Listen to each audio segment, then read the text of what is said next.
एक माँ किसी पराई औरत के रहमो करम पे अपनी बेटी को कैसे छोड़ के जा सकती है?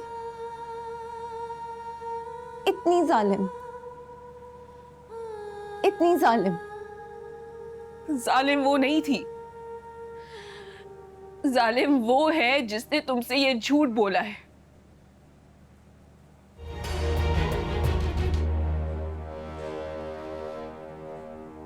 उसका नंबर अभी तक पावर्ड ऑफ आ रहा है।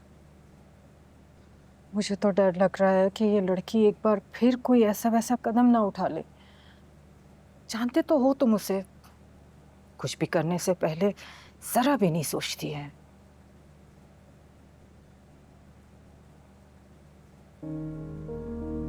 वैसे कोई छोटी बात नहीं है उसके लिए। इतने सालों के बाद वो अपनी माँ से मिली, और मिली भी ऐसे कि वो अपनी आखिरी सांसें गिन रही थी।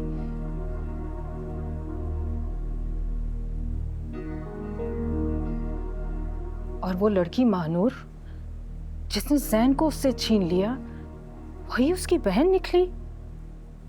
पता नहीं कैसे ये सब कुछ बर्दाश्त कर रही होगी वो। सच पूछो दानिश, मुझे उसके लिए बहुत बुरा लग रहा है। आई थिंक मुझे पता है कि महविश कहाँ होगी। कहाँ है वो? मैं उसे लेकर आता हूँ, और आप प्लीज डैड से कुछ मत कहिएगा। दानिश मुझे कुछ बता तो सही कि दानिश।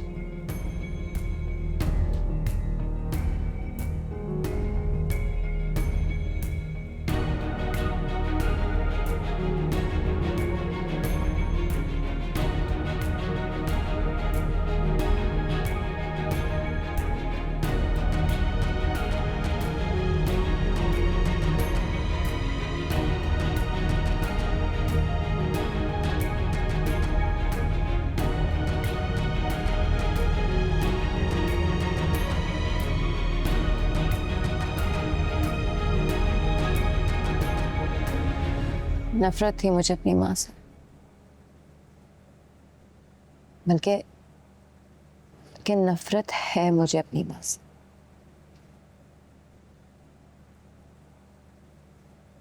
मुझे और डैड को छोड़ के चली गई, अपने किसी आशिक के साथ दूसरी शादी कर ली। मैं उनकी बेटी हूं। एक दफा भी मेरे बारे में नहीं सोचा कि मेरा क्या होगा।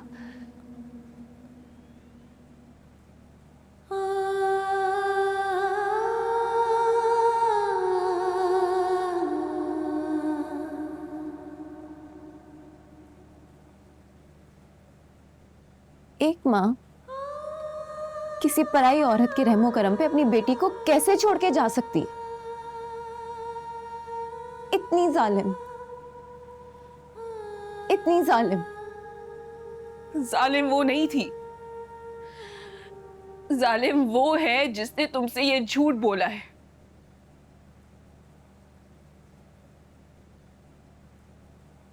पूरा सच क्या है मैं नहीं जानती,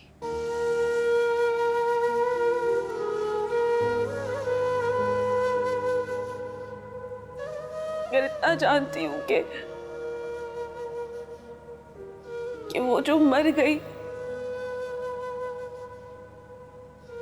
वो छोड़कर जाने वालों में से नहीं थी।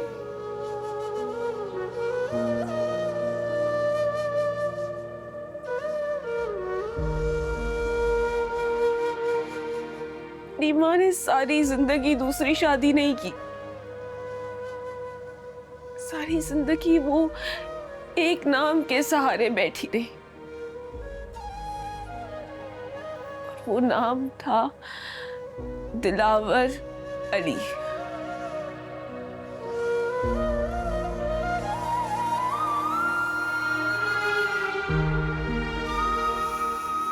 अब आगे किसने किसको छोड़ा,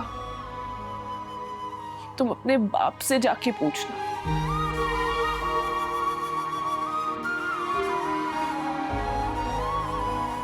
और उनसे सवाल करते वक्त ना उनका हाथ अपने सर पे रखवाना और कहना उनसे कि तुम्हारे सवालों का सच सच जवाब दे। शायद इसी तरह वो झूठ ना बोले।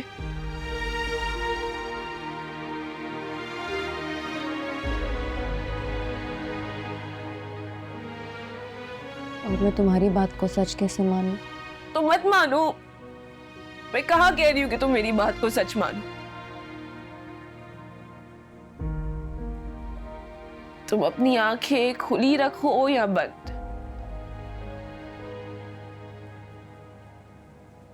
तूफान तो अब आ गया है। और ये वो तूफान है जो सब कुछ बर्बाद कर देगा।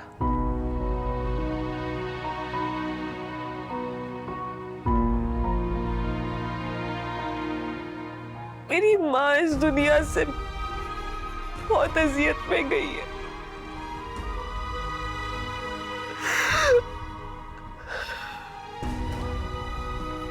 अजियत में गई है मेरी माँ।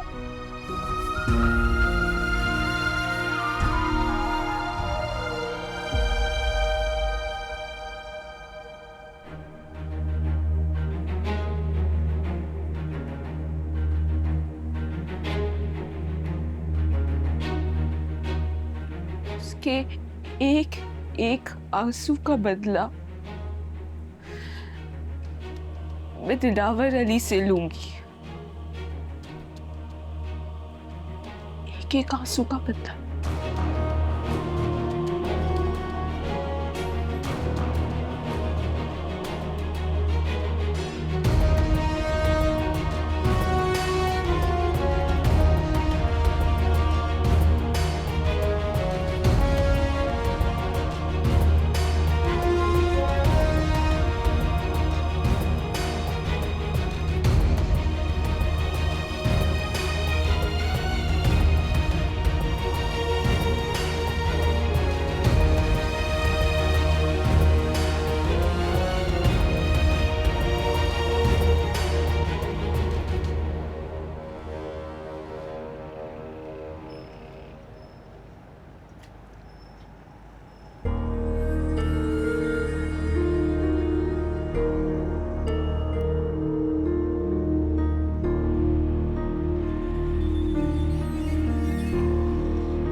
अब क्या वहीं खड़ा घूरता रहेगा कि यहाँ भी आएगा? नहीं, कौन से नौकर छोड़े में पीछे तूने जो आके ये सारा सामान उतारेंगे? अरे कहाँ भी था, गाड़ी करवा ले, पर नहीं, लोकल सवारियों में ख्वार करवाना है तूने मुझे।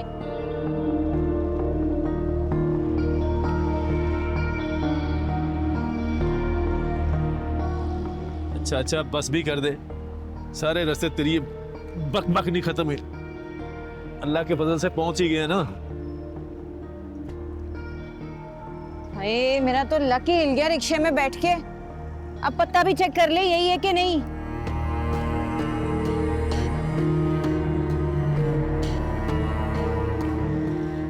लगता तो यही है।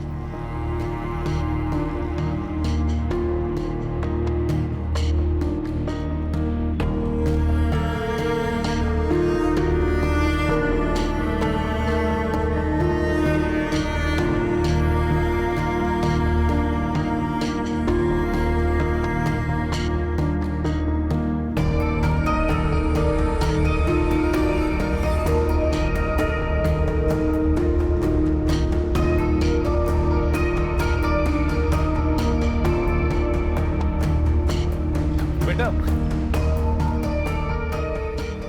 अस्सलाम वालेकुम। ये जरा पता देखना, इस वर्की पे जो पता लिखा है इसी बिल्डिंग का ना। अब हमें इसी पते पे जाना है। हमारी मदद करो बेटा, अल्लाह तुम्हारा भला करेगा। आपको महानूर से मिलना है? हाँ, हमें मानूर के घर जाना है। कैसे जानते हैं आप उसे? मैं उसका मामू। और मैं मुमानी। तुम जानती हो महानूर को?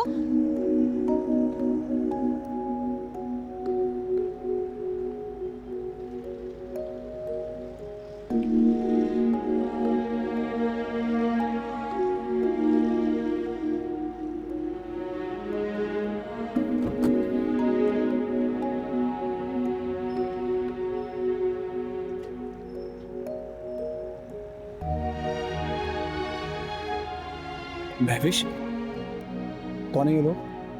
अस्सलाम वालेकुम। कुछ नहीं, वैसे रास्ता पूछ रहे हैं। आप बिल्कुल सही जगह पे आए हैं।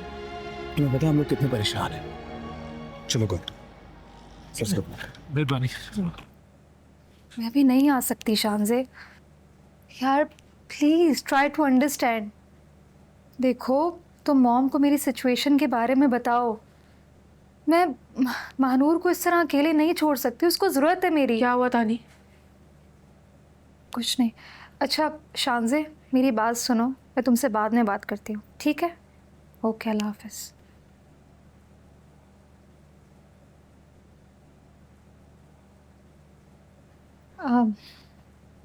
कुछ नहीं, वो एक्चुअली आज मॉम की फ़्लाइट है लंदन की, दोपहर में।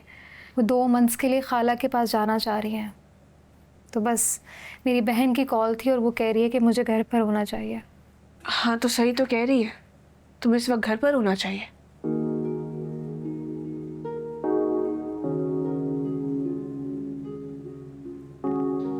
तानी मैं ठीक हूँ, मेरी फिक्र मत करो।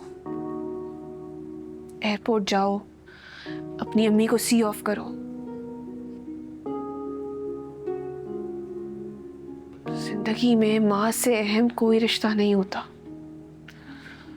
और इस बात का अंदाजा हमें बहुत देर से होता है।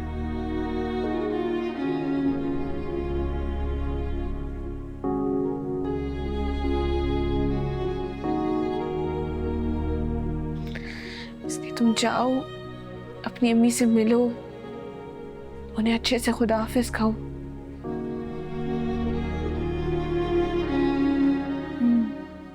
चलो ठीक है, मैं मॉम को एयरपोर्ट पे ड्रॉप करके आती हूँ, ठीक है?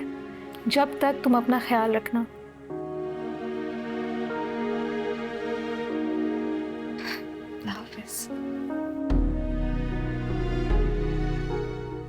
आप प्लीज़ महानूर का ख्याल रखिएगा। Don't worry. बरसों बरसों